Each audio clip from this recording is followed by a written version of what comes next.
America में हर कोई glass को 3/4 आइस क्यूब से भरकर पीता है। अब मैं जो कहूंगा वो लोगों को पसंद नहीं आएगा। अगर आप एक विद्यार्थी हैं, फिर आपको 8 डिग्री अंतर के साथ पानी पीना चाहिए।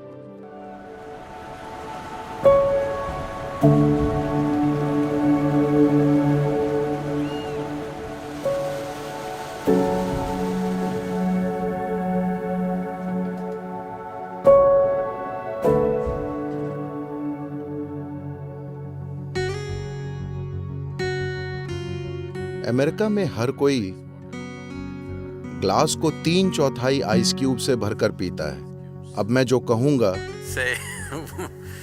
वो लोगों को पसंद नहीं आएगा।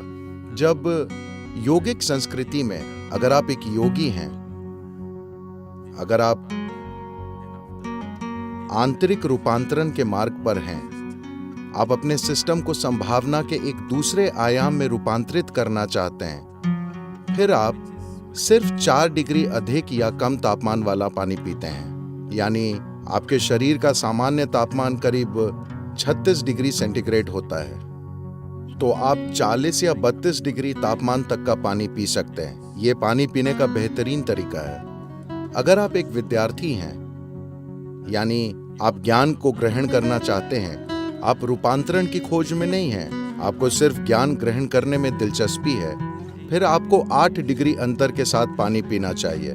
यानी आप 44 डिग्री और 28 डिग्री तक पानी पी सकते हैं। अगर आप एक गृहस्थ हैं जिसे किसी रूपांतरण या ज्ञान में दिलचस्पी नहीं है, आप सिर्फ अपनी पत्नी और बच्चों और पति को संभालना चाहते हैं, सिर्फ यही आपका काम है, फिर आप दोनों ओर 12 डिग्री अंतर के साथ पानी पी सकते हैं। उसके आगे किसी के लिए भी अनुकूल नहीं माना जाता। तो ये कहना अलोकप्रिय है, मगर ये महत्वपूर्ण है कि आप जो भी पिएं वो कहीं न कहीं शरीर के तापमान की रेंज में हो, उससे अधिक अलग नहीं, क्योंकि शरीर के तापमान से बहुत अधिक अलग पानी या किसी अन्य पदार्थ का सेवन करने से शरीर के अंदर पानी के बर्ताव में गड़बड़ी आ जाती है। मैं जानता हूं कि आइसक्रीम पसंद करने वाले लोग और अब मुझ पर चिल्लाएंगे। मैं सिर्फ आपको आदर्श स्थितियां बता रहा हूं। आप में से कितने लोग आदर्श रेंज में या उसके प्रति चेतन रहना चाहते हैं? जहां भी संभव हो वहां उसमें रहना एक अच्छी बात है। अगर आपको प्यास नहीं लगती, अगर आप पानी नहीं पीते, तो कुछ नहीं होगा, आप ठीक रहेंगे। सिर्फ अमेरिका में अगर आप पानी नहीं पिएंगे तो आप मर जाएंगे।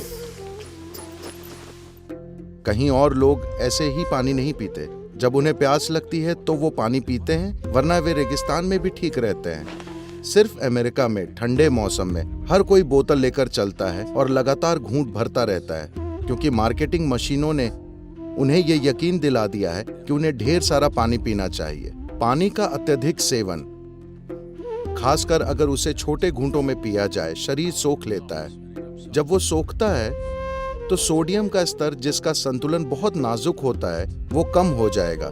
इसका असर बाकी शरीर पर भी पड़ता है। वो दिखे जरूरी नहीं है, मगर मस्तिष्क में सोडियम का स्तर गिरने से मस्तिष्क में सूजन हो जाएगी। इसका ये अर्थ नहीं है कि आपका मस्तिष्क बढ़ रहा है। सूजन एक तरह की बीमारी है, ठीक है, मस्तिष्क का विस्तार नहीं।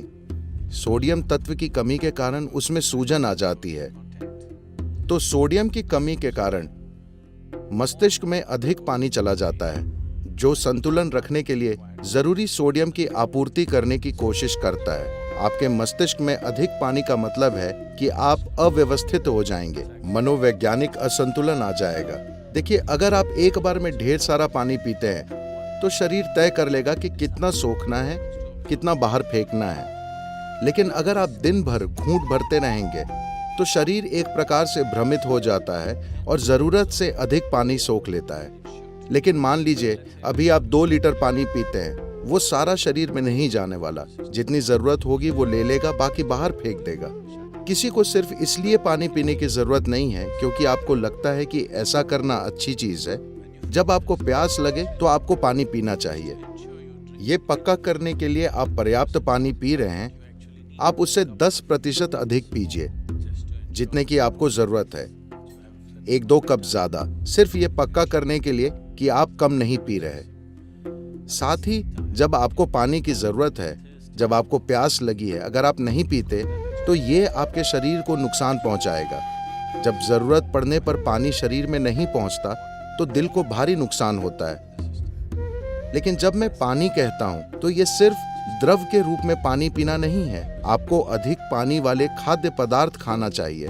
अगर आप एक फल खाते हैं तो उसमें लगभग 90% पानी होता है। सब्जियों और बाकी चीजों में लगभग 70% पानी होता है। जब आप भोजन करें तो उसे कम से कम आपके शरीर में जल तत्व के प्रतिशत के बराबर होना चाहिए। तो आप जो भी खाएं उसमें कम से कम 70% जल तत्व होना चाहिए। इसलिए सब्जियों, फलों को आपके आहार का हिस्सा होना चाहिए ताकि वो मौजूद रहे।